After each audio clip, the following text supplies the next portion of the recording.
Hello friends, मेरी channel में आप सभी का स्वागत है। आज कामदा एकादशी है, तो कामदा एकादशी के अवसर पर मैं उसकी कथा, पूजा विधि, महत्व और पारण का समय बताने जा रही हूँ। तो इस साल कामदा एकादशी का व्रत 19 अप्रैल दिन शुक्रवार को रखा जाएगा। कामदा एकादशी व्रत के दिन रवि योग, वृद्धि योग और ध्रुव योग बन रहे हैं। रवि योग में कामदा एकादशी व्रत की पूजा करना ठीक रहेगा। इस योग में सभी प्रकार के दोष नष्ट हो जाते हैं और उस समय माघा नक्षत्र होगा। जो लोग कामदा एकादशी का व्रत रखेंगे वे भगवान विष्णु की पूजा के समय कामदा एकादशी व्रत कथा जरूर पढ़ें। इससे आपको व्रत का महत्व पता चलेगा और इसका पूर्ण फल भी प्राप्त होगा। कामदा एकादशी व्रत कथा, पूजा मुहूर्त और पारण का समय के बारे में मैं बताती हूँ। चैत्र शुक्ल एकादशी तिथि का प्रारंभ 18 अप्रैल गुरुवार 5:31 से, चैत्र शुक्ल एकादशी तिथि का समापन 19 अप्रैल शुक्रवार 8:04 तक रहेगी। दिन का शुभ मुहूर्त है 11:54 से 12:46 तक। रवि योग है 5:51 से 10:57 तक। वृद्धि योग है प्रातः काल से देर रात 1:45 तक। फिर ध्रुव योग है मघा नक्षत्र सुबह से 10:57 तक। फिर पूर्वा फाल्गुनी नक्षत्र है। कामदा एकादशी व्रत का पारण का समय है 20 अप्रैल 5:50 तक सुबह से 8:26 के बीच। अब मैं कामदा एकादशी की पूजा विधि बताने जा रही हूँ। कामदा एकादशी का दिन सुबह जल्दी उठें और अपने इष्ट देवी देवताओं का ध्यान करें। इसके बाद हो सके तो पीले रंग के वस्त्र धारण करें। फिर एक लकड़ी की चौकी पर साफ कपड़ा बिछाएं।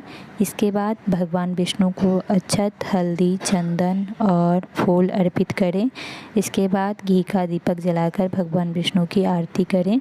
साथ ही विष्णु चालीसा का पाठ भी करें। साथ ही इस दिन सुबह और शाम दोनों समय तुलसी माता के सामने घी का दीपक जलाएं। ऐसा करने से भगवान विष्णु जल्दी प्रसन्न होते हैं। इसकी महत्व है, कामदा एकादशी का व्रत रखने से व्यक्ति की सभी मनोकामनाएं पूरी होती है। साथ ही आपके घर परिवार में सुख समृद्धि बनी रहेगी। इस व्रत को रखने से व्यक्ति को 6 पुण्य की प्राप्ति होती है। साथ ही एकादशी तिथि पर माँ लक्ष्मी की भी उपासना करनी चाहिए। माँ लक्ष्मी की उपासना करने से व्यक्ति को धन, ऐश्वर्य और सौभाग्य की प्राप्ति होती है। अब मैं जा रही हूँ कामदा एकादशी की व्रत कथा सुनाने। एक बार युधिष्ठिर ने भगवान श्री कृष्ण से चैत्र शुक्ल एकादशी की महिमा बताने का निवेदन किया। तब भगवान श्री कृष्ण ने उनसे कहा कि चैत्र शुक्ल एकादशी को कामदा एकादशी के नाम से जानते हैं। एक बार राजा दिलीप ने वशिष्ठ ऋषि से भी यही सवाल किया था, तो उन्होंने जो बताया वही आपसे कहता हूँ। भोगीपुर में पुंडरीक नाम का राजा राज करता था। उस नगर में गंधर्व, अप्सराएं और किन्नर रहते थे। उस राज्य में ललित और ललिता नाम के स्त्री और पुरुष रहते थे। एक बार पुंडरीक की सभा में ललित गंधर्वों के साथ गान कर रहा था। तभी उसका ध्यान ललिता पर चला गया और उसका स्वर बिगड़ गया, गान भी खराब हो गया। तब पुंडरीक ने उस पर नाराज हो गया। उसने ललित को राक्षस बनकर अपराध का फल भोगने का श्राप दे दिया। उसके प्रभाव से ललित विशाल राक्षस बन गया और कष्ट भोगने लगा।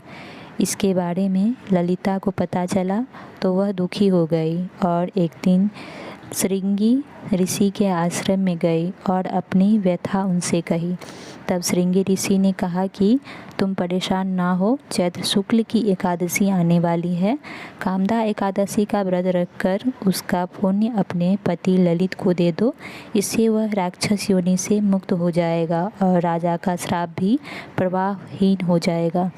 ऋषि के सुझाव पर ललिता ने कामदा एकादशी का व्रत रखा और विधि विधान से भगवान विष्णु की पूजा की। द्वादशी के दिन उसने भगवान विष्णु से प्रार्थना की कि इस व्रत का पुण्य उसके पति को प्राप्त हो जाए और वह राक्षस योनि से मुक्त हो जाए। भगवान विष्णु की कृपा से ललित राक्षस योनि से मुक्त हो गया। वशिष्ठ मुनि ने राजा दिलीप से कहा कि जो भी इस व्रत को करता है वह पाप मुक्त हो जाता है। इस व्रत कथा को सुनने और पढ़ने मात्र से वाजपेय यज्ञ का फल मिलता है। तो ये हुई हमारी कथा। अगर आप इनकी आरती जानना चाहते हैं तो इनकी आरती है ओम जय जगदीश हरे, स्वामी जय जगदीश हरे। ये आरती सुनकर आप अपना कथा का समापन कर सकती हैं। तो हमारे वीडियो देखने के लिए आप सभी का बहुत बहुत धन्यवाद।